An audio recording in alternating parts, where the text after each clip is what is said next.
Let's take a closer look at H.J. King's 1919 photograph of the twin rail and road bridges over the River Leven at Ulverstone. In the photo, Herb's wife Lucy sits on the road bridge watching an A-class locomotive cross the railway bridge beside her. The railway line remains at this location today, but identifying where Herb took this iconic photo proved to be a bigger challenge than expected. Initially, I guessed the photo was taken from the south bank of the river and entered the GPS coordinates for the rowing club into my project planner. Arriving at the rowing club car park, I quickly realised that there was no trace of the original bridges. Well, this morning I'm in Ulverstone, and behind me is the new rail bridge.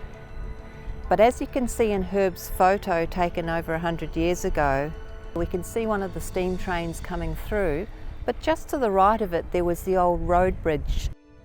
I have taken a shot here today. I'm not in the exact spot. I need to be higher. Obviously the lay of the land changes over the years. The original road bridge ran parallel to the rail bridge here. Just per chance a local passed by, and people are always fascinated in what I'm doing and they want to come over and chat. In this particular instance it could prove to be rather fortunate. He let me know that once the tide goes out a little bit further, there's a possibility we'll be able to see some of the original pylons from the old road bridge once the tide gets out, just around between the two pylons just near the end of the bridge there. On low tide, I crossed the new road bridge to the north side and walked up the riverbank towards the railway bridge. Okay, I've come back to the River Leven and it's low tide. If you look over my shoulder here, you'll see the first 5 pillars here, or supports, and then tucked in underneath the new railway bridge we see again probably about six or so different sized pillars. So we can see these little guys here.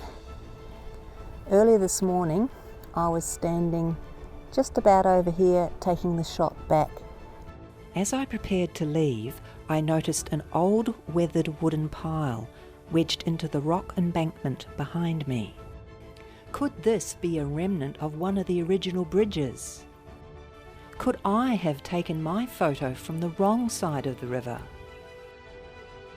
These questions lingered as I returned to Brisbane. Back home, I delved deeper into H.J. King's archives and stumbled upon a 1921 aerial photograph of Ulverstone. This discovery turned everything I thought I knew upside down. The aerial photo, taken from the south, clearly showed the road and rail bridges side by side. Zooming in, I noticed the angle of convergence between the two bridges narrowed at the south bank of the river, not the north as I had initially assumed. Also, using the rowing club sheds as a reference point, comparing Herb's original photo with the aerial image confirmed that the photo was taken from the north side of the river, not the south. Lucy had been sitting on the north end of the road bridge, looking across at the locomotive travelling towards her from the south. Could I now pinpoint which bridge left the weathered piles in the riverbed and the rock wall? To unravel this, I consulted Tasmanian historian Nick Haygarth and reviewed old maps of Ulverstone. Over the years, 3 railway bridges have been constructed at this site. The current railway bridge, completed in 2012, is the newest.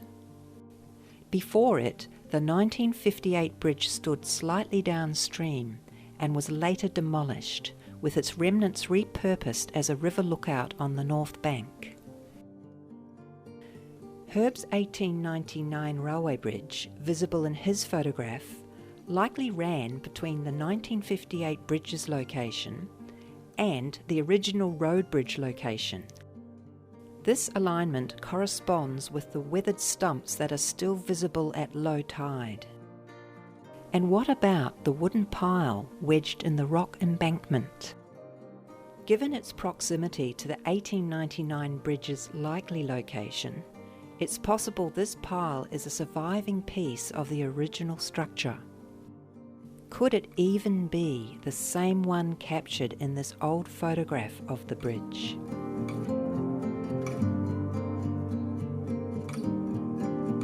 Bringing this tale of two bridges to life has been one of the most challenging episodes in my series to date. And, as with all historical storytelling, the risk of error is ever present. But that's what makes the journey so rewarding.